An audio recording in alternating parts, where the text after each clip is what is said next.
What's going on, Lisa Kudbro? Thermostat is blank.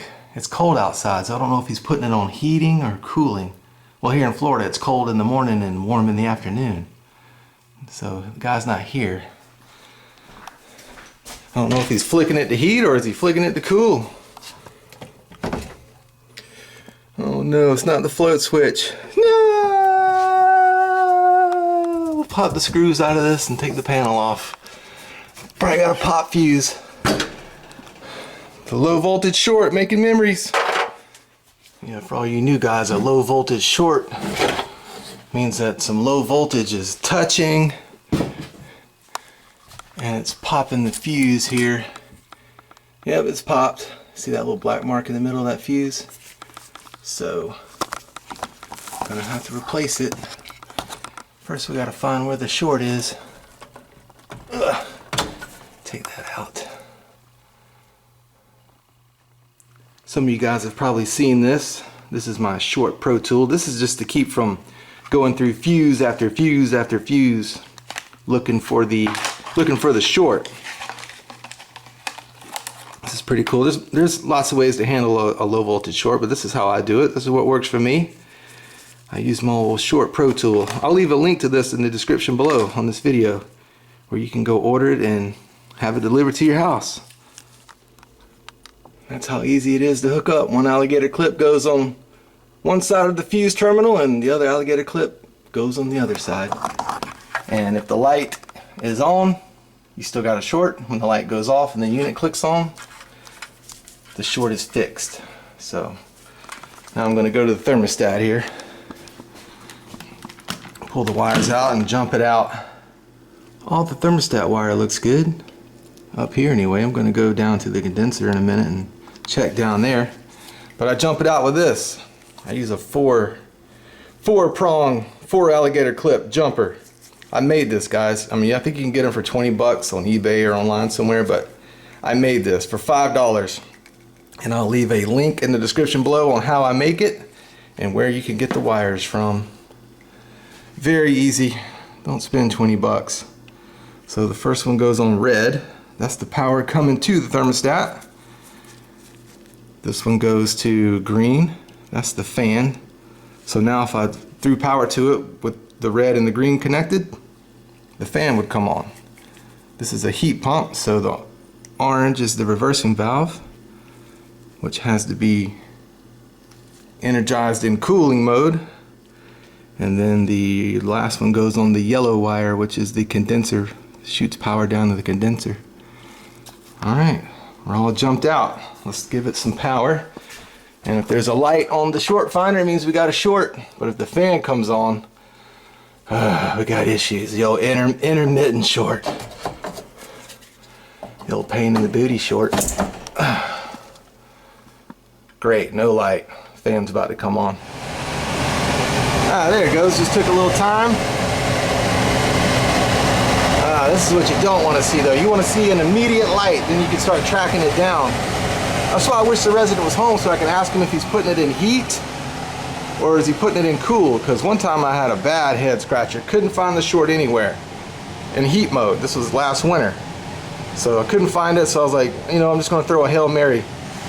I took a new thermostat face, that's why I brought one, and just slapped it in there. Didn't even replace the base, just slapped in a new thermostat face. Never heard from him again. So it was a bad thermostat face, which is common in heat mode with these Honeywells for some reason. But he's not here, so I don't know what he's doing, if it's in heat or is it in cooling when it happens. I'm gonna go down and see if the condenser's running. Well, the condenser's not on yet, so maybe it happens when the condenser comes on, when it shoots power down that yellow wire or down that orange wire. Alright, the condenser just came on. So we got us an intermittent short, or it could be a bad thermostat. Oh Lord, these are the worst shorts. I'm gonna hang out with it for a little while, but I'll just show you how I jump out. This is a heat pump, so you're gonna have the orange reversing valve wire in there. If it's not a heat pump, you'll pretty much have red, yellow, and green. I don't put the heating wires in there because That's just for emergency heat and the heat strips. And I don't put the blue in there. Don't put the blue in there. That's the common. Whatever your common is, don't put that in the mix, or you'll be popping fuses and frying transformers. So just red, green, yellow, and orange if you got a heat pump. But it's still running. Sucks, man. I like it when it just pops immediately. That's an easy fix. Alright, I'm down at the condensing unit. That contactor is new. The work order said someone had been here a few days ago. Yeah, that's a new contactor. That's not the original. The originals don't have that cover on it.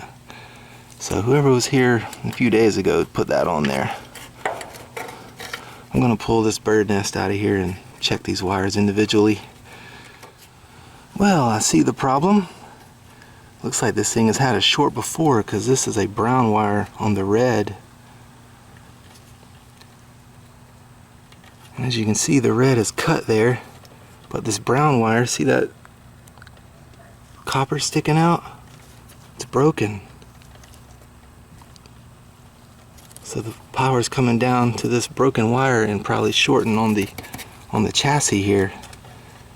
Sometimes, not all the time. How? I don't know. Oh, okay, I guess it was barely touching that.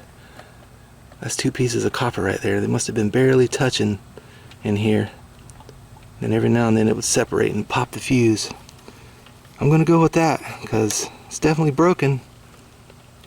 That's my hypothesis anyway. You gotta have a good hypothesis. Alright, I'm gonna strip this and try to get some wire out and reconnect it. Yep, they must have had a short here before. See that brown wire right here connected to the red? They had to substitute the red wire because it must have had a short on it.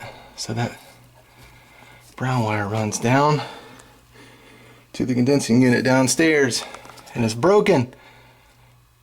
I think that's our problem. Everything looks good here, nothing nicked.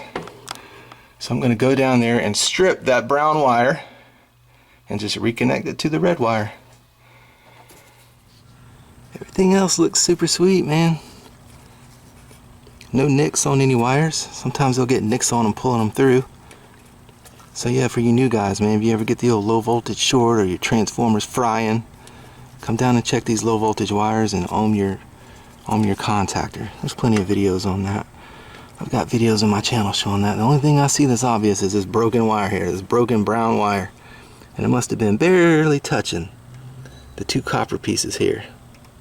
Barely touching, so that's what I'm gonna go with. Strip it, connect it, out.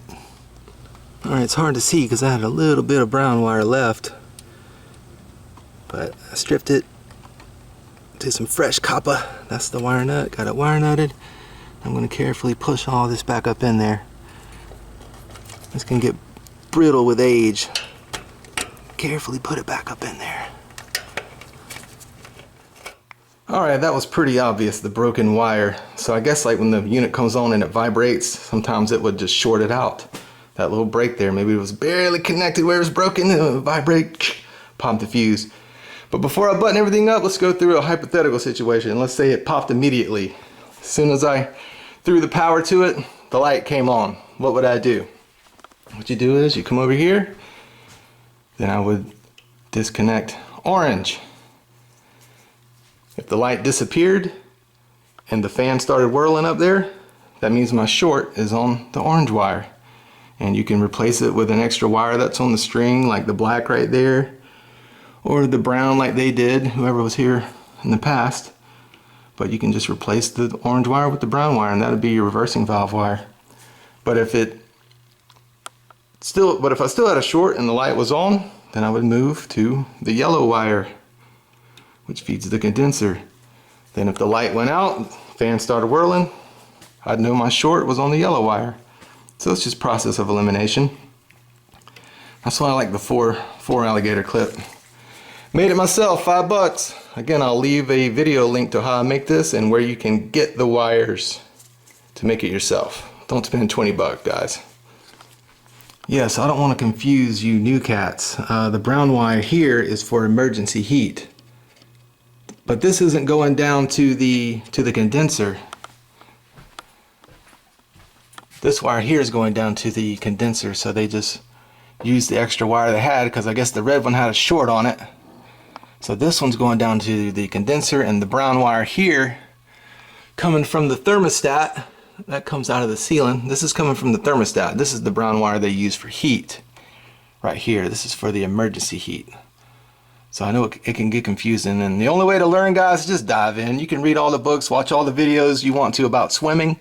You're not really gonna learn how to swim until you dive into the pool. So these things used to intimidate me, not so much anymore because I just keep diving into the pool. So yeah, this is the brown wire going down to the condensing unit that wasn't being used. Put in a new fuse. Put in my brand new fuse. Just take the old short toe tool off. All right, the unit is running and cool. Gonna hang out with it for a few. The condenser's on. I went out there and checked. So I'll throw it in heat here in a few minutes. Alright, Skid Bros, I got it in heat mode now. Still running good. It's in auxiliary heat, sending power to the white wire. Still good. I think we're gonna be good, man. The unit's on. The old pop fuse, it was definitely sending power down to that brown wire. And that brown wire was probably laying on the condensing unit or barely connected with the other end that was broken off, and whenever it would just vibrate, sometimes it would just pop and sometimes it wouldn't. The fantastic intermittent short. Alright guys, my battery is running dead, but if anything else happens here, I will update you, but I think we're going to be good. The old broken brown wire is pretty obvious. Alright guys, thank y'all for watching. See you on the next one. Late.